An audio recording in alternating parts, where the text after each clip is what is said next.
JKR അക്കാഡമിയിലേക്ക് എല്ലാവർക്കും ഒരിക്കൽ കൂടി സ്വാഗതം. അതിൽ തന്നെ റിക്വസ്റ്റ് ഉണ്ട്, നിങ്ങൾ ആദ്യമായിട്ടാണ് ഈ ചാനൽ കാണുന്നതെങ്കിലോ ഇതുവരെ സബ്സ്ക്രൈബ് ചെയ്തിട്ടില്ല എങ്കിലോ ഇന്ന് തന്നെ സബ്സ്ക്രൈബ് ചെയ്യുക. അതോടൊപ്പം തന്നെ ബെൽ ബട്ടൺ ക്ലിക്ക് ചെയ്താൽ മാത്രമേ ഞാൻ ക്ലാസ്സുകൾ അപ്പോൾ തന്നെ നിങ്ങൾക്ക് നോട്ടിഫിക്കേഷനിൽ ലഭ്യമാവുകയുള്ളൂ.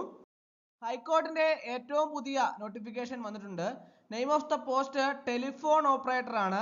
സ്കെയിൽ ഓഫ് പേ 31,100 66,800 ആണ്. Recruitment numbers 17/2024. Number of vacancies 1 ആണ്.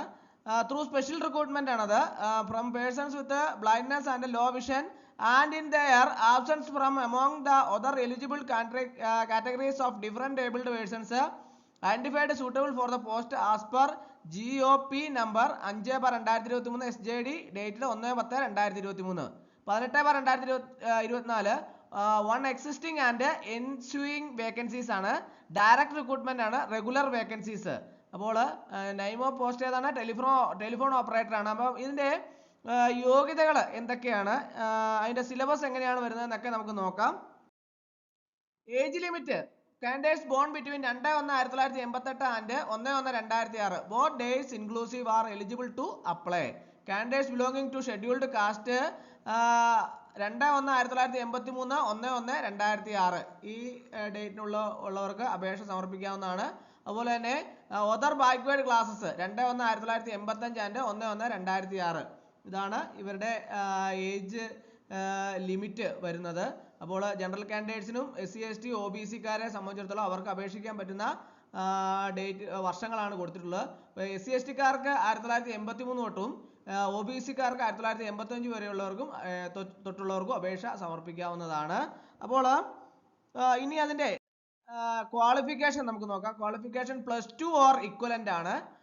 ഡിപ്ലോമ ഇൻ ഇലക്ട്രോണിക്സ് ആണ് awarded by an institution recognised by the government.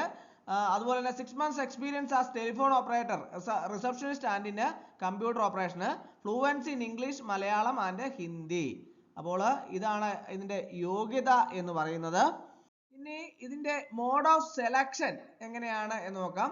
Selection will be on the basis of interview or written test and interview having regard to the number of candidates. Written test conducted, it will be objective type ആണ് with 75 minutes duration consisting of 3 sections with marks shown against each total 100 marks ആണ് വരുന്നത്. as follows. അതെങ്ങനെയാണ് mark വരുന്നത് നോക്കാം. Syllabus questions based on the syllabus related to diploma in electronics അതിന് 50 മാർക്കാണ്. General നോളേജിന് 30 മാർക്കും അതുപോലെ തന്നെ ഇംഗ്ലീഷ് ലാംഗ്വേജ് അതിന് 20 മാർക്കുമാണ് വരുന്നത്. അതുപോലെ തന്നെ the number of questions will be 100 ആണ്. each questions carrying 1 mark. for every incorrect answer 1/4 mark will be deducted. അപ്പോൾ നെഗറ്റീവ് മാർക്ക് ഉണ്ടായിരിക്കുന്നതാണ്. അപ്പോൾ ഈ തസ്തികയിലേക്ക് അപേക്ഷ സമർപ്പിക്കാൻ പോകുന്ന ഉദ്യോഗാർത്ഥികൾക്ക് വേണ്ടിയുള്ള റാങ്ക് ഫയൽ ലഭ്യമാണ്. റാങ്ക് ഫയൽ ആവശ്യമുള്ള ഉദ്യോഗാർത്ഥികൾ ഉടൻ തന്നെ കോൺടാക്ട് ചെയ്യുക.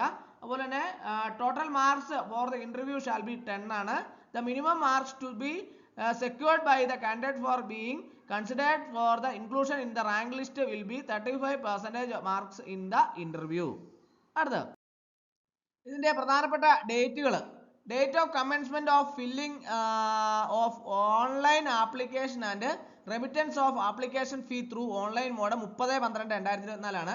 The date of closure of filling of online application and remittance of application fee through online mode 27/1/2025 ആണ്. Date of commencement of remittance of application fee through offline mode അത് 30/1/2025 ആണ്. Last date for remittance for application fee through offline mode 5/2/2025. അപ്പോൾ അപേക്ഷ സമർപ്പിക്കാനുള്ള ഉദ്യോഗാർത്ഥികൾ, യോഗ്യരായിട്ടുള്ള ഉദ്യോഗാർത്ഥികൾ എല്ലാം തന്നെ ഉടൻ തന്നെ അപേക്ഷ സമർപ്പിക്കേണ്ടതാണ്. അപ്പോൾ ഇന്നത്തെ ക്ലാസ് എല്ലാവർക്കും ഇഷ്ടമായെന്ന് വിചാരിക്കുന്നു. ഒരിക്കൽ കൂടി നന്ദി പറഞ്ഞു നിർത്തട്ടെ. നന്ദി, നമസ്കാരം.